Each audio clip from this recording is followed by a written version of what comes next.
I know two things for sure. Number one, I'm an awful beekeeper. Number two, though, the bees that I have must be bulletproof.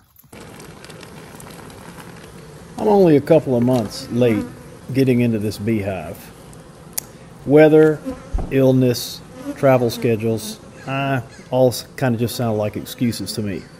I should have been in there, and I hadn't gotten in there. So, we had placed a vertical sheet of propolis gatherer, hoping to, over the winter, that the bees would fill it up with propolis, however you pronounce that. And apparently I didn't do a good enough job securing it vertically on the end of the frames, and so it collapsed. And you notice that, and apparently they had, what made it collapse was they didn't fill it with propolis, they built comb on it.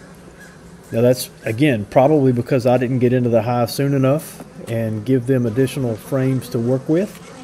And so the weight of the comb caused the propolis collector to collapse. And so that's why you may have noticed when I removed the lid, the cover of the hive, there was comb on the lid, attached to the lid. Now here I am pulling out the propolis collector, and I think if I remember correctly, the comb actually stayed inside when I pulled out the collector. Yeah, it just came out and the comb slid off of it. So that was a mistake. I won't make that mistake again.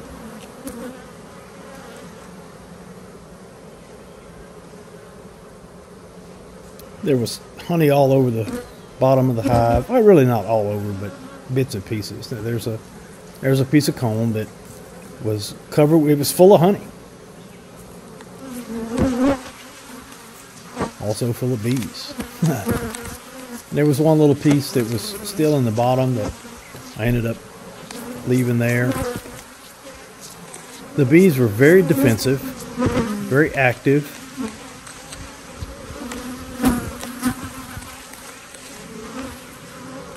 Part of the evidence of their being very active is the amount of honey that they produced. Not only did the propolis collector collapse with the comb on it, but it was, because it wasn't straight vertical, you know, to provide them an exact pattern to build the correct width and all that. It was attached to the end frame, and it just really boogered up the comb.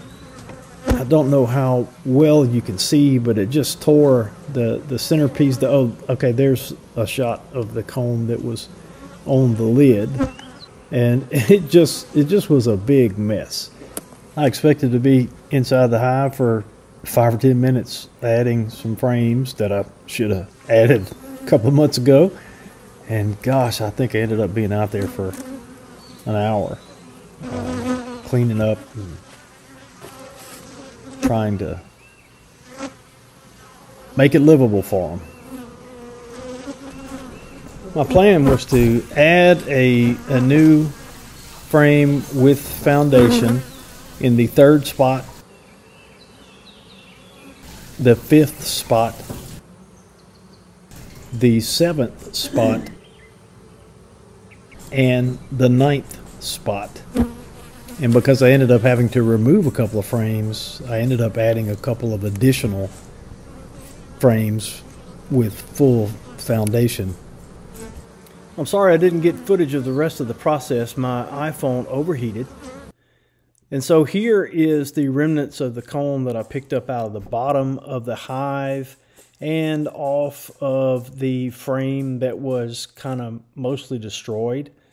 I ended up putting what was left of that frame back into the hive, sort of away from all of the good frames, just to give them the stuff that was left on there as some resources for them.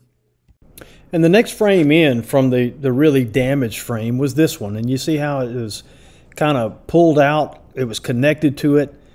I took it out, brought it in the house. Maybe I shouldn't have done that. Let me know in the comments below.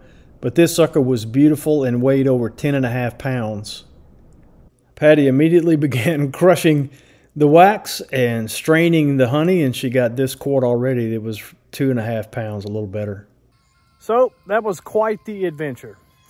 All I expected to do was to go out there and add a few frames.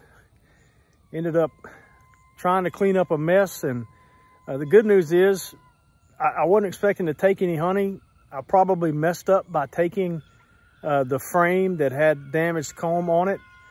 Tell me what in the comments what I should have done about that. I actually thought about shaving off that little area that was protruding out and leaving it in there. It's June. Lots of things are in bloom right now.